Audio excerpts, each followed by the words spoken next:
Здравейте! Този урок е на тема почва. Почти цялата част от сушата на планетата е покрита с рохкав земен слой. Неговите състав и свойства са важно условие за наличието на живот на Земята. Той се образува от повърхностните слоеве на скалите при тяхното разрушаване под действието на Слънцето, водата и въздуха и се нарича почва.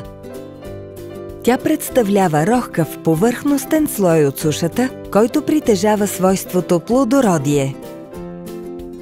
Дебелината на почвата е различна от 2 до повече от 200 см. Поради начина на образуване, в нея могат да се намерят твърди, течни и газообразни вещества. Твърдите се образуват при разлагане на скалите. Това са глина, пясък и минерални соли. Солите представляват разтворими вещества.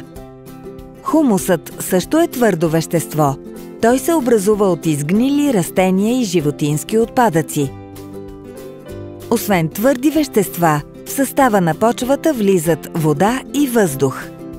Чрез водата, идваща най-вече от валежите, в корените на растенията преминават минералните соли, а въздухът позволява на организмите в почвата да дишат.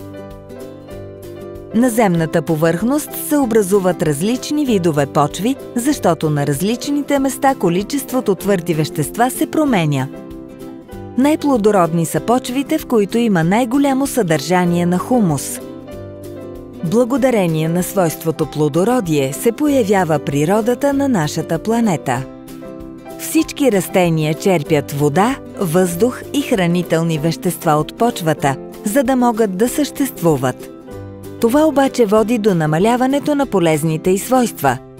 Хората трябва да полагат усилия, за да получават по-голяма реколта от растенията, които отглеждат. Почвите се наторяват и обработват допълнително, за да останат плодородни за дълго време.